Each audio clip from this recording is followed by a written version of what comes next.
नमस्कार मित्रांनो, स्वागत आहे तुमचं चौफेर मराठी या आपल्या चालू घडामोडीच्या सिरीजमध्ये।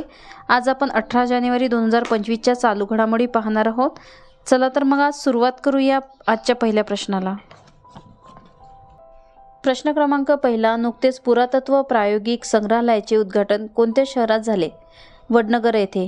केंद्रीय संस्कृती मंत्रालय आणि गुजरात सरकारकडून वडनगरात एक अत्याधुनिक संग्रहालय आणि पुरातत्व अनुभवात्मक केंद्राचे उद्घाटन करण्यात आले। प्रश्न क्रमांक दुसरा, राष्ट्रीय स्टार्टअप डे कधी साजरा करण्यात आला? 16 जानेवारी। प्रश्न क्रमांक तिसरा, सर्वोच्च न्यायालयाचे नवीन न्यायमूर्ती म्हणून कोणी शपथ घेतली? न्यायमूर्ती के. विनोद चंद्रन यांनी। प्रश्न क्रमांक चौथा, प्युमा इंडियाचे ब्रँड अँबॅसेडर कोण बनले आहे? स्मृती मानधना।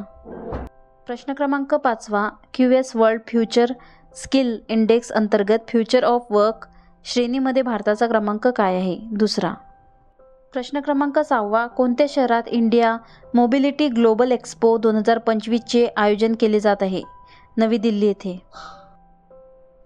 प्रश्न क्रमांक सातवा, ओडिशा सरकारने आपत्कालीन कैद्यासाठी किती पेन्शन जाहीर केले आहे? 20,000। Maintenance of internal security act अंतर्गत तुरुंगात टाकलेल्यांना आदर आणि मदत करण्यासाठी ओडिशा सरकारने पेन्शन जाहीर केली आहे। प्रश्न क्रमांक आठवा, वर्ल्ड इकॉनॉमिक फोरम WEF ची वार्षिक बैठक कोठे होणार आहे? स्वित्झर्लंडच्या दाओसमध्ये होणार आहे। प्रश्न क्रमांक नववा, गंगासागर मेळा कुठे आयोजित करण्यात आला? पश्चिम बंगालमध्ये। प्रश्न क्रमांक 10वा, कोणत्या केंद्रीय मंत्र्यांनी अलीकडेच भारत रणभूमी दर्शन ॲप लॉन्च केले आहे? राजनाथ सिंह यांनी।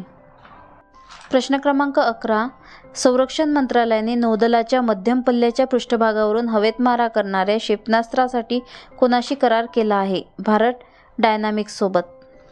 आजचा शेवटचा प्रश्न क्रमांक 12, नवीन आणि नवीकरणीय ऊर्जा मंत्रालयाचे सचिव म्हणून अतिरिक्त कार्यभार कोणी स्वीकारला? निधी खरे यांनी। चला तर भेटूया पुढच्या व्हिडिओमध्ये। व्हिडिओ आवडला असेल सबस्क्राईब करा, लाईक करा, शेअर करा। थँक्यू, धन्यवाद।